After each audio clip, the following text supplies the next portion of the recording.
Les résultats de l'économie israélienne continuent d'être excellents. L'excédent budgétaire depuis le début de l'année est de 34 milliards de shekels.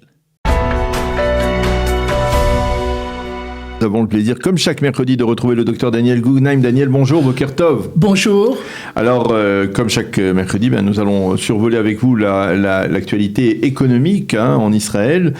Et bien entendu, impossible de faire abstraction de cette opération Aurore et de ses aspects économiques. Alors effectivement, ça a dû coûter de l'argent et j'entendais Avigdor Lieberman, le ministre des Finances, qui a promis de dédommager les habitants du sud du pays qui n'ont pas pu aller travailler pendant plusieurs jours.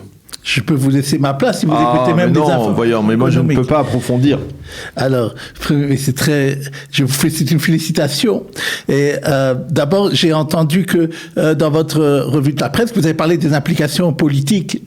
On en parlera aussi, mais j'ai pensé que moi parler, bien entendu, des implications économiques. Alors, je voudrais donner quelques petits chiffres pour montrer que, heureusement, ça a été très mineur, les dégâts et le problème économique qui sortira de cette opération est très mineur par rapport aux opérations précédentes. On considère d'abord coût direct du militaire, c'est-à-dire des combats, c'est-à-dire les avions qui sont envoyés, je parle, les dômes de fer qui ont été très efficaces, comme on verra après, ça coûte de l'argent tout ça. On estime que par jour de combat, point de vue militaire, ça coûte entre 130 et 150 millions de shekels. Il faut compter aussi que la police a dû être déployée, que certaines personnes ont dû être prises en milouim. Je parle du combat lui-même. Et donc, on estime 130, 150 millions par jour. Ça a duré quelques 3-4 jours, je crois, tout comme ça. Et c'est plus cher au niveau du combat de ce qui s'était passé il y a un an dans Shomrei HaChamot, dans les gardiens des murailles, où ça avait coûté autour de 110 millions par jour. C'est l'inflation, ça coûte plus cher les choses, ça coûte plus cher chaque chose qui est employée. Donc ça, c'est une première chose. Une deuxième chose concernant les dédommagements pour les gens qui ont été physiquement endommagés. Malheureusement, on a encore entendu que surtout dans la région très proche de Gaza, il y a eu des maisons qui ont été détruites, des voitures, etc., des voitures et des dégâts matériels. Il y a eu, d'après ce qu'on sait, d'après ce que le chef des impôts a dit, puisque c'est les impôts qui s'occupent de ça d'après la loi, il y a eu à peu près 150 demandes jusqu'à l'heure actuelle par rapport, je parle aux dégâts physiques. On estime que pour réparer tout ça, ça sera autour de 15 millions de shekels. Les dégâts indirects, c'est-à-dire les gens qui n'ont pas pu aller au travail. Il faut savoir que pendant toute cette période, et même pas seulement dans les périodes de combat, on se rappelle sûrement que déjà plusieurs jours avant les combats, les gens de Gaza, qui sont à côté de Gaza, ne pouvaient pas aller au travail, et ça a constitué 65% des gens de ce secteur de cette région-là, qui n'ont pas pu aller au travail. Cela, d'après la loi, et pour les choses physiques et pour ça, sont immédiatement dédommagés. Il n'y a pas besoin de faire une nouvelle loi ou ce que vous venez de dire par rapport à ce qu'a déclaré Lieberman. Maintenant, Lieberman a fait 2 annonces. D'abord que même jusqu'à 80 km, les gens qui ont été empêchés d'aller au travail ou qui ont eu des dégâts divers, on parle de 35% des gens qui n'ont pas pu aller au travail à cause de ça, jusqu'à 80 km, entre 7 et 80 km. Et donc, ces gens-là seront apparemment aussi indemnisés.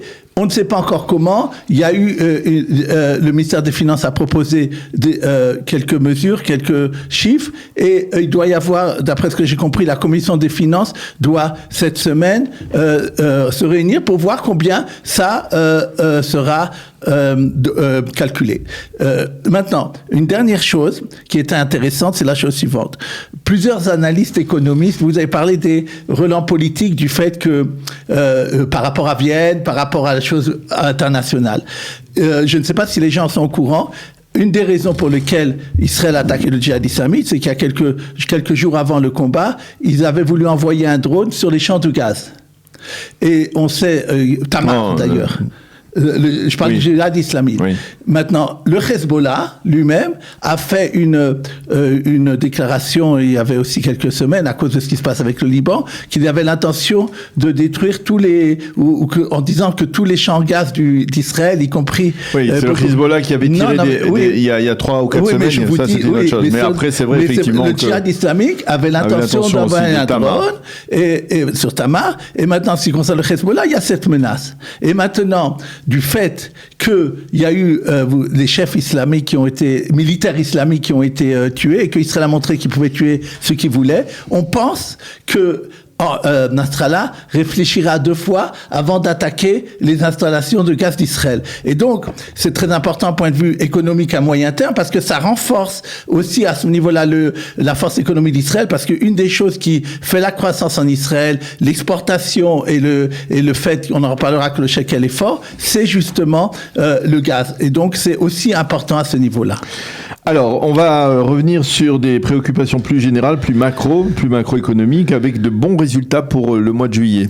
Sur quoi? Dans quel domaine? Je dirais même excellent. Et dans le domaine de l'excédent budgétaire. Encore.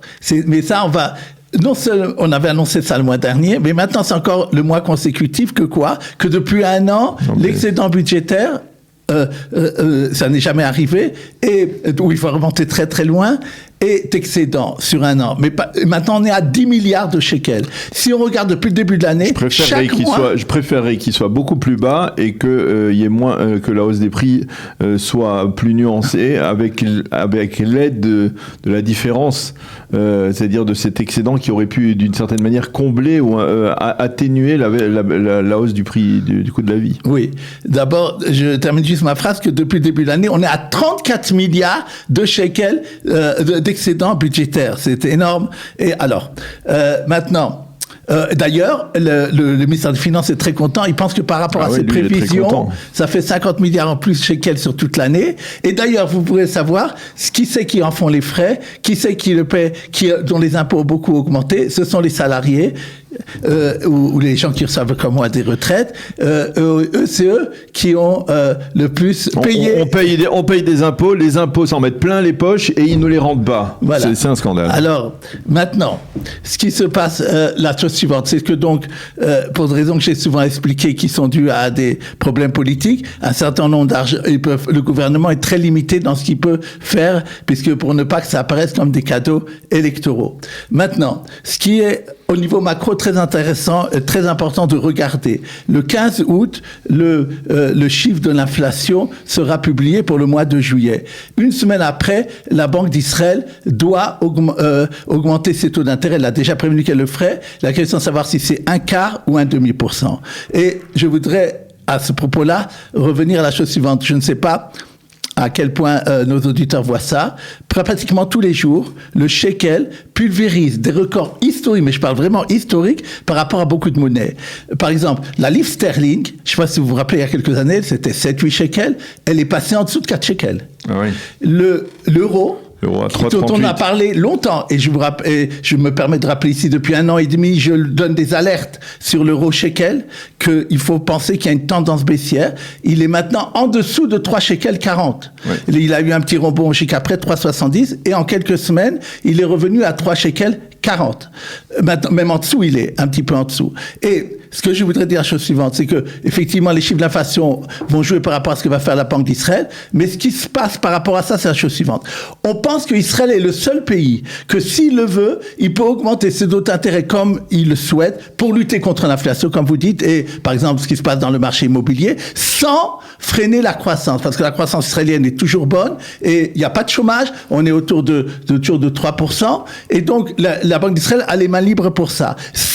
Ça fait, quand il n'y a pas de crise boursière dans le monde entier, ça obligatoirement renforce le shekel. Et au contraire, les chiffres, d'ailleurs, sur l'Europe, on sont sortis des chiffres de dette qui s'accroît, de déficit du commerce extérieur très important. Et moi, en ce qui me concerne, et tous les gens qui me demandent là-dessus, je suis très pessimiste sur l'avenir de l'euro. Je dois dire aussi qu'une banque américaine a redit, une des très grandes américaines a redit dans une de ses analyses, que dans les 2-3 prochains mois, il faut voir que l'euro va repasser bien en dessous du dollar, 0,97, il dit quelque chose comme ça. Et donc, vous voyez, comme le dollar est autour de 3,30, moi, je ne vois pas de problème à ce que pendant les mois qui viennent, j'ai pas non plus de boule de cristal, mais je parle uniquement d'un point de vue économique. Et s'il n'y a pas quelque chose qu'on ne sait pas, c'est très possible, et les gens doivent prendre en conséquence, que l'euro s'approchera des 3 shekels. Et donc, c'est important, surtout pour les gens qui ont des euros, de penser que c'est un scénario qui peut se produire. Vous avez fait du haut de cœur pour tous les retraités qui nous écoutent et qui entendent que l'euro peut atteindre le seuil de 3 shekels. C'est assez catastrophique. Mais je ne sais pas si ça me fait penser quand vous dites ça. Vous savez qu'en France, on parle qu'on va manquer du lait. C'était en automne. Vous prenez du prix du lait ici, mais ici, ils n'ont plus maintenant. Tellement la sécheresse est importante, ils ne savent pas comment nourrir leurs animaux et ils pensent que peut-être on risque de manquer de lait. Entre un lait qui coûte cher et ne pas avoir de lait du tout, c'est différent. Alors, on va continuer en parlant justement de l'augmentation des loyers qui a été très ressentie par les gens qui louent des appartements en Israël et qui est plus importante que les données fournies par l'Institut des statistiques israélien. Pourquoi ? Voilà. Il y a eu une analyse très intéressante du journal Globes qui est sorti cette semaine. C'est une revue de presse, donc je félicite souvent ce journal. D'ailleurs, il est souvent gratuit. C'est un site internet qui est très intéressant.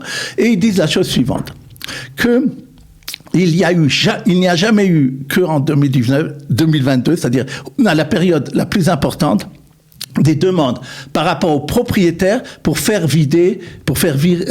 demander à leurs locataires de partir. C'est-à-dire, quand je dis demande, c'est à la justice. C'est dire à la justice, je veux que le locataire parte, parce que je veux beaucoup augmenter, parce que il veut pas payer ce que je veux payer, ou parce qu'il me paye pas. Et c'est des chiffres qui sont de 2700 demande, mais c'est très important parce que ce qui arrive à la justice, ça n'a jamais été autre comme ça. Le chiffre précédent était en 2020 et c'était bien inférieur de 20-30% à ce chiffre-là. Mais attendez, je veux comprendre une chose. Les propriétaires en Israël ont tous les droits, c'est-à-dire ils ont le droit de chasser leurs locataires s'ils ne veulent pas payer et s'ils veulent augmenter leur salaire. C'est ça la problème. Et s'ils veulent augmenter le loyer. Comment vous voulez faire partir un locataire par une décision de justice ? Oui, mais... Ah mais, alors justement les chiffres ont été publiés. Il y a 50% des dossiers ouverts en janvier 2021 pour cette demande-là qui sont encore ouverts. Ça veut dire, si quelqu'un veut aller en justice pour faire partir son locataire, vous parlez de choses théoriques, moi je parle dans la pratique, ils en ont pour 1 an et demi, non plus même, c'est plusieurs années. Mais vous voyez que depuis 1 an et demi, il y a plus de la moitié des dossiers qui ne sont pas arrivés. Quand les dossiers arrivent, effectivement, alors il y a un succès. Mais les gens hésitent à le faire. Et donc, en fait, il y a peut-être d'ailleurs les gens qui payent beaucoup plus de loyer. D'ailleurs, on le voit ça. J'avais cité l'INSEE en Israël, l'a fait remarquer que les nouveaux contrats sont bien plus importants et plus chers de 20% de ce qui était avant. Mais apparemment, il y a une grande partie des gens qui restent à des anciens loyers parce les propriétaires n'arrivent pas à les faire partir et qui ne veulent pas faire une action en justice ou que ça dure du temps. Alors, le dernier point, on va le faire en 2 minutes, c'est le Bitoire Leumi qui doit verser, ça c'est important, même si on pouvait en parler encore un peu plus tard dans le mois d'août, à l'approche de la rentrée scolaire, 250 millions de shekalim qui vont aider 120 000 familles à faire face au coût de la rentrée scolaire, il faut savoir, c'est important pour nos auditeurs, que être Olé Khadash, c'est un des critères d'obtention de cette allocation. Oui, même si on n'est pas dans quelqu'un qui est soutenu d'habitude par le Bitoire Leumi parce qu'on a des problèmes financiers très importants ou qu'on est divorcé ou qu'on a des enfants sans avoir le conjoint, etc. Même dans ce cas-là, le fait d'être Olé Khadash permet d'avoir ces 1000 shekels par enfant. Alors, c'est tous les enfants qui sont scolarisés entre la 11e et la terminale, d'accord, ce qu'on appelle Kita Aleph, Kuta Yudbet en Israël. Alors, la plupart du temps, le Bitoire Leumi, c'est-à-dire les assurances sociales, connaissent automatiquement les gens à qui il faut donner l'argent, mais il faut le savoir qu'il y a des gens, par exemple, comme les Olé Khadash, ou des gens qui sont peut-être plus âgés ou moins âgés que d'habitude et qu'on donc passerait en dehors des mailles du filet. Pourquoi c'est important qu'on en parle aujourd'hui ? Parce que si quelqu'un, le 12 août, il a le droit de cette allocation que je viens de dire et n'a pas reçu son argent, alors ça veut dire qu'il y a un problème, qu'il doit s'adresser au Bitoire Leumi parce qu'ils n'attendent pas en septembre pour donner cette allocation. C'est aujourd'hui 7, 8 et 12 août maximum que seront versés ça. Donc, il faut bien vérifier ça. Puisque je parle de cadeaux ou de choses qui sont données par l'État, et avec raison, vous dites que l'État ne distribue pas assez socialement et qu'il y a une grande souffrance sociale. La semaine dernière, j'ai eu le cas d'un Olé. Je l'avais dit il y a plusieurs semaines de cela. L'État a fait les impôts ont fait une très très grande publicité pour dire il y a des dizaines de milliers de gens qui devraient recevoir des retours d'impôts et surtout de ce qu'on appelle l'impôt négatif, c'est-à-dire des gens qui travaillent et qui n'ont pas assez de salaire. Et dans ce cas-là, l'État le complète. Et la semaine dernière, j'ai parlé avec une Ola Khadasha qui était effectivement un problème, qui l'avait pas fait. C'est très facile de voir d'ailleurs. Il suffit d'entrer dans un site, se mettre son carte d'identité. Immédiatement, il y a marqué si oui ou non on peut recevoir l'argent. Et c'était 10 000 shekels que la personne aurait dû recevoir. Ouais. Et c'est rétroactif. Donc donc c'est bien de le savoir.